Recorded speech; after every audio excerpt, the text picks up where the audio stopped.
Good morning, everybody, and welcome back to the bakery. Today, we're going to be challenge running a game I love, and I know has been run many times in the past, Salt and Sanctuary. We're going to be seeing if I can beat Salt and Sanctuary with only pistols. I'm sure this has been done already, but I had the idea in the middle of the night and thought it was a good one without looking it up, so we jumped right into winging it. Let's dive on in. We start off by making Pistol Pete. Look at him. Clearly, he can see and aim very well. We chose the Hunter class because they start with a Class 1 Marksman perk, which, what do you know, just so happens to be our run's little blue pill. After that, we venture forth, dodging past all these pirates just to be smashed into a fine paste by Cthulhu.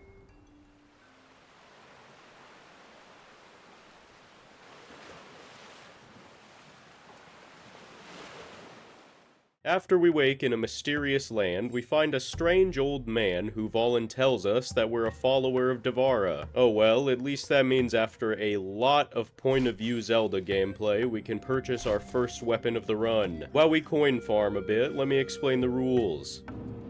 We're only allowed to kill things with pistols and our fists. The only reason I'm allowing our fists is for coin farming in the beginning of the game, so we can actually buy our necessary ammo. Hurt people, as my friend Aiden would say. We're allowed any armor and rings, and our goal is to try and kill every boss in addition to beating the game. This is a pretty straightforward game, so you know how it goes. After using the stone blacksmith and doing oh so much more coin farming, we finally get our first weapon, the flintlock, as well as some ammo and a few levels.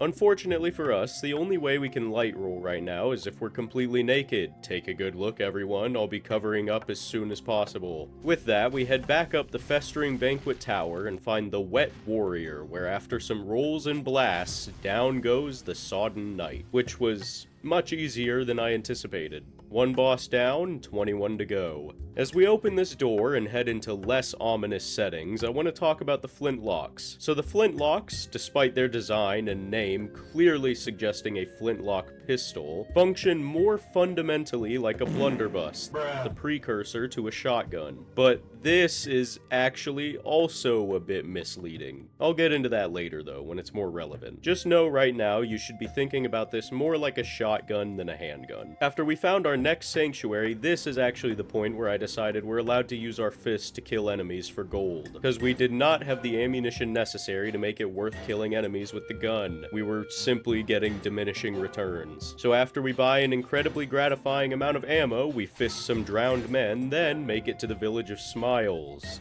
Oh, we're so sorry to hear about your Bronze Knight that passed away. He gets 5 big booms. Boom! Boom! Boom! Boom!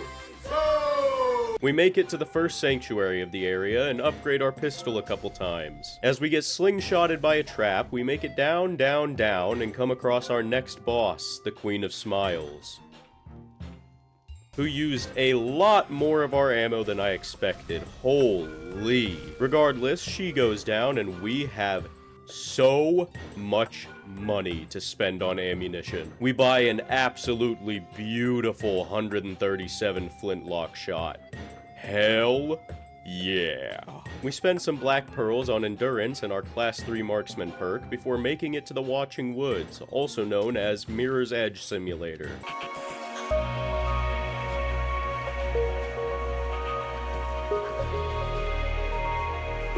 We pass Shrek and make it to our next sanctuary. This one has an alchemist, which is going to be an integral NPC for us later in the run. Since we can't convert this sanctuary yet, we head up to our next boss and have our first actual death.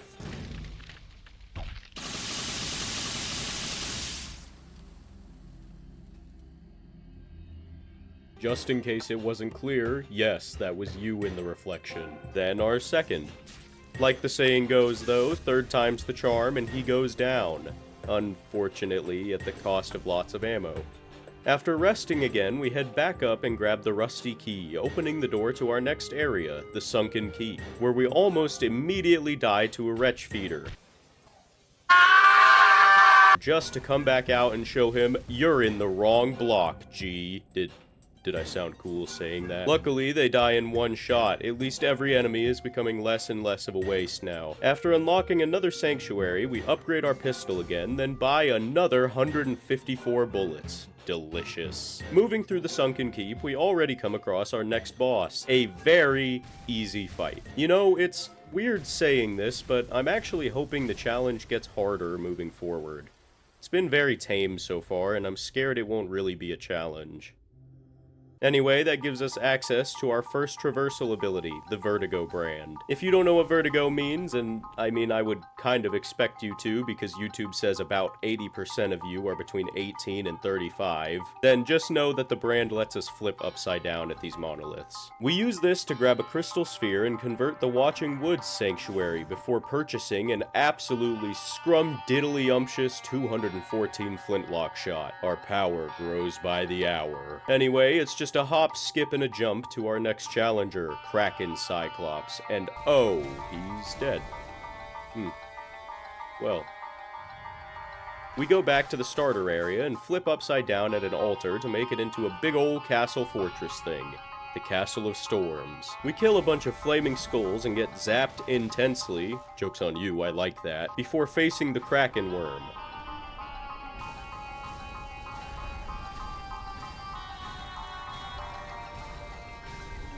Man, did I make a bad decision with this challenge?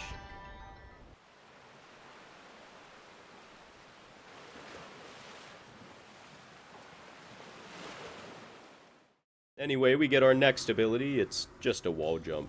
It's fun to use, though. And we use it to open a gate and make it down to the Red Hall of Cages, where we grab the sanctuary, pimp it out, then farm for an amber idol in Watching Woods to make our first weapon upgrade. The Dragoon Espingol, which has a higher scaling than the Flintlock. After making it down to the Ocarina of Time Shadow Temple, we roll under some traps and fall off ledges until we reach our next boss, the Tree of Men, who took a few attempts but was more of an ammo sink than anything. We make it into Hager's Cavern, where we get the chance to purchase, oh my, 346 rounds. Holy crap. Afterward, we head even further underground to grab the cellar key before the average Australian spider appears to attack us, but we're too fast for them. So we flip upside down and use a lever to open a gate before facing the disemboweled husk. This boss was our first real kind of roadblock. Did you catch how I said kind of? It wasn't for very long. It's just that we were stuck on him for significantly longer than any other boss up to this point. I did still have enough trouble with him, though, that I needed to quote-unquote lock in, as the youth of today would say. Ultimately, he disintegrates and leaves us alone on an empty boat. Before we move to the Mire of Stench, I decide that we'll head to the Dome of the Forgotten first. I hated moving through here so much. The Whispermen did so much damage and had so much health, and I obviously couldn't even see them. It took a real long time as I just kept getting back shots and being mentally played with, until finally, after wasting about 200 bullets, we found the untouched Inquisitor and dealt with him accordingly. Just to immediately after have another paranoid breakdown. We use all the coinage we've gathered to finally reach our ammo cap for the first time, with 999 rounds. It's enough to make a grown man cry, and that's okay. We also leveled up for tier 5 light armor before running a straight shot to the third lamb. Dispatched easily. So we move to the other end of his arena for our next ability, and now our torch can create hard light. The difficulty of this run has been a roller coaster so far. A very, very mild roller coaster, mind you. Like, imagine the roller coaster you'd find at a Peter Piper Pizza, but about half the speed those move at. We arrive to the Ziggurat of Dust, doing lots of hard light and gravity puzzles until we eventually reach the Dried King. Aiden played this game for the first time after I had been gassing it up, and he really enjoys it. But here at the Ziggurat, he ended up skipping the entire zone and accidentally dropping down to the Bloodless Prince. He said he just so happened to catch one of the bottom ledges, which saved him from death. In all honesty, I was just trying to stretch this fight out for anyone who wanted to watch it. In reality, it was really the same old report, easy as the game has been. Anyway, we grabbed our next power, an air dash, also to find that we need to explore the mire to get our next traversal ability. We sail from the far beach, purely just so I can grab a class 2 light armor pickup. Spoiler alert, I never ended up using this armor. Then we head to the mire just to be lovingly group hugged? Anyway, all these lepers were pretty easy to eliminate, so I wasn't too worried about this next boss. Boy, was I wrong to let my guard down. Remember how I said Disemboweled Husk was a roadblock? Forget that, and replace it with this guy, who was a real roadblock. Like I alluded to earlier, there is actually more confusing features of the flintlock, and now is the perfect opportunity to talk about them. Despite what is, visually, a flintlock pistol functioning more like a shotgun, it has a really hard time hitting multiple targets. In fact, even though you fire in a wide cone, if the enemies aren't stacked on top of each other, you can only hit the frontmost enemy. Because of that, not only would he keep spawning all his little nasties because they would keep switching places, but we would also miss lots of hits on the boss itself because his lackeys would sit in front of him like some kind of disgusting moldy balls shield. Regardless, after a short break, we ended up eliminating him. The biggest ammo sink of the game so far. That fight took like, I think 400 rounds total, with just about 120 of those being only the winning attempt. After moving around a water wheel, we get our final ability, Redshift. It allows our torch to bring down all these walls of red light, meaning we can continue deeper through the ziggurat of dust.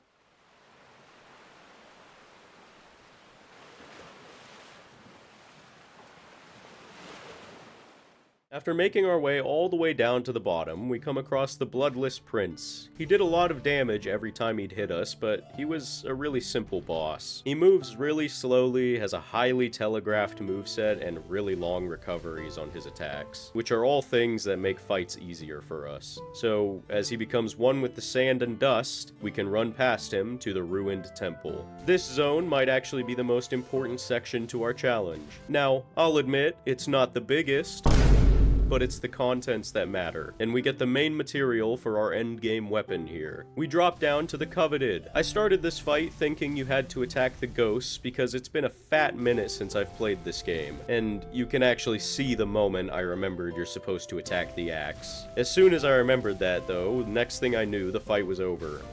Now that we have the necessary material for our endgame weapon, I can tell you about the other stuff we need. We have 2 other requirements for our weapon. That includes a Shimmering Pearl, which we can easily grab after killing Murdiel Amal, and, here's the kicker, 100,000 salt. So we're still missing 40,000 salt. Time to farm.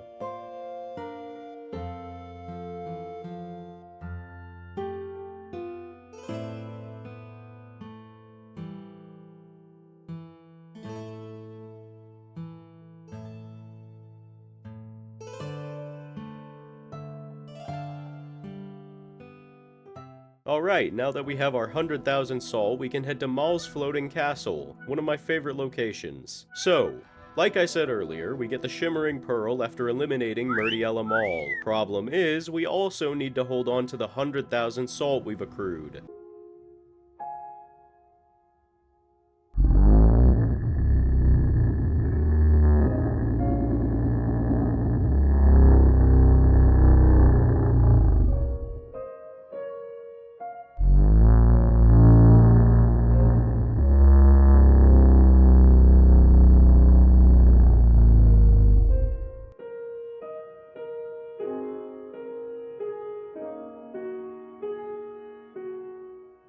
I was kinda worried about Miss Moonlight Butterfly because I've had trouble with her in the past, but ultimately it wasn't too bad since we can hold a little bit of distancing. With her gone, we grab the Shimmering Pearl and make the Mosaic Culverin. I think that's how it's pronounced. These weapons have strange names. We can even level it to +3 for now. Level 3 makes the new flintlock perform just a slight amount worse as our current +5, but that's okay, because we've made it to Siam Lake, and there's more of the upgrade materials we need here. First, we gotta fight this baddie. Please, step on me! She was fairly difficult, not as bad as that stench most foul, but she was still kind of frustrating, particularly because of her ability to stun lock you. It's not like it matters anyway though, because after looking a little closer at the wiki, I realized you don't even need to eliminate her for the materials we need. All we needed was to drop down here, and there they are. Oh, at least that's another boss down.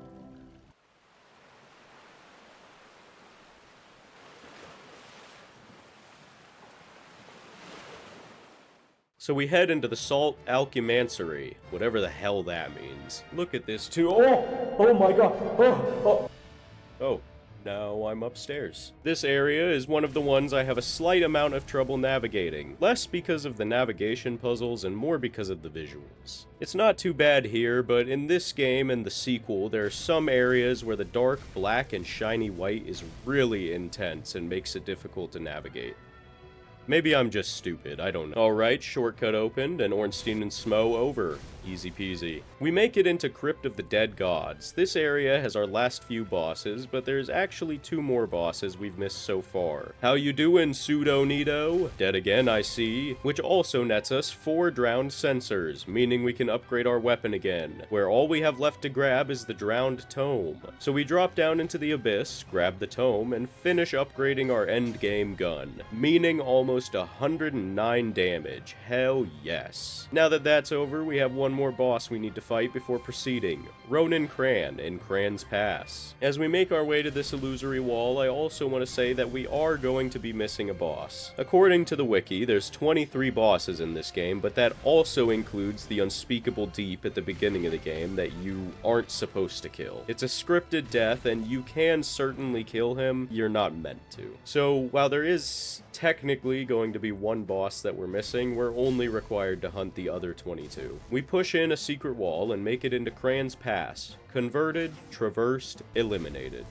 It's a really short area. Its sole purpose is pretty much just to house the boss. Well, all that's left are bosses in the final areas of the game. Now, I haven't played this far into the game in a long time. Between the two, this Salt game is my favorite, but I also have a huge problem with starting new playthroughs on games and abandoning them halfway through. Hell, I actually have a halfway completed playthrough on this game that I started about a week before this challenge. That's actually why I had the idea to challenge run this game. Anyway, I'm telling you this to explain why I'm worried for our final bosses. I haven't fought them in a long time. No exaggeration, I'm pretty sure it's at least been a year or two. So I think we're gonna have at least a little trouble. As we head on down the Crypt of Dead Gods, being thrown off ledges more than once, we eliminate a big dwarf knight guy, then do some Mario Odyssey level wall jumping to get to an incredibly useful shortcut. Have you guys heard of Frontline Assembly? I absolutely love 9 Inch Nails, but I wanted more band variety while maintaining the same vibe as their earlier stuff. Especially the albums Broken and The Downward Spiral, because those are my favorites. Let me just say, if you like earlier 9 Inch Nails, check out Frontline Assembly, they're great. No specific reason I mention this, in all honesty, I needed to fluff up the script a bit, and one of their songs came on while I was writing this part, so... Here's Kraken Dragon,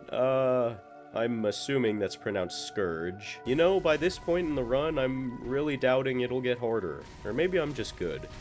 Who am I kidding? The challenge is just easy. With that, we're out to the Still Palace, our final zone, and a beautiful one at that. However, we actually missed a fight in the crypt, so we head back to the Crypt Sanctuary, since this place doesn't have one. Then head back down, but to the other side this time.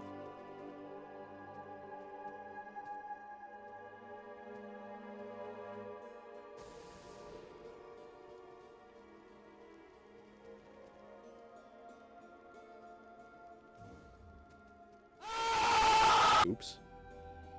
Anyway, we reached the Forgotten King, a fight just as easy as any other despite being a trio. I was actually taking a lot less damage than I expected, especially from the magic. Now that I think about it, actually I'm pretty sure I was only ever hit by the magic. I was still taking a lot less and dealing a lot more damage than I was expecting, making it a lot easier than I expected. All we have left is one boss, the Nameless God. I was really expecting this challenge to be a lot harder since pistols, bows, and crossbows in these games are all backup secondary weapons. I didn't watch any pistol challenges on purpose beforehand so I wouldn't have it spoiled for me. I'm sure plenty other people have done this run, but the only one that I'm certain about is the backlogs, and I'm planning on watching that after I finish editing this video. One thing this challenge has taught me is that the main thing that makes the game hard for us is our poise. The two hardest bosses of the run were that Stench Most Foul and the Witch of the Lake. One was a gank and the other was a bullet hell, but they both had one thing in common: stun locking. Both those fights were able to stun lock me to hell and back, which I guess kind of makes sense as this build's weakness. Anyway, with the curtains quivering ever so slightly and with the serenation of Codex by Radiohead, for me at least, won't you take my hand and plunge into one last encounter with me,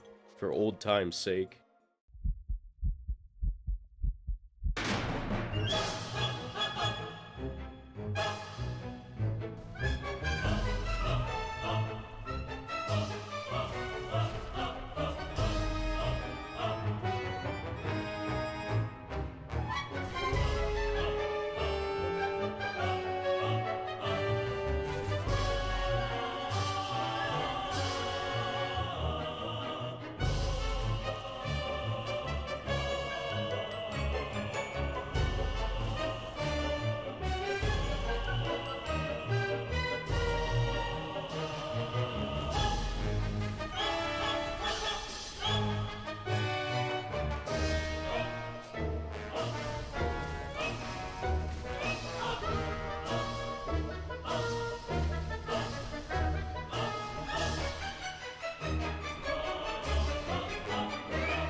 With that, after a few tries, the Nameless God goes down without much effort. As we wander through a new land, one of darkness we've never seen the likes of before, we come across a well, take the plunge, falling into the abyss, before strangely floating. Finding our strength, we try our damnedest to swim upward before we burst out into freedom. Rising above the surface of the ocean, finding that our world is at peace, recolored, reinvigorated, we've officially escaped from the grasp of the island. Meaning, we have successfully beaten Salt and Sanctuary with only pistols.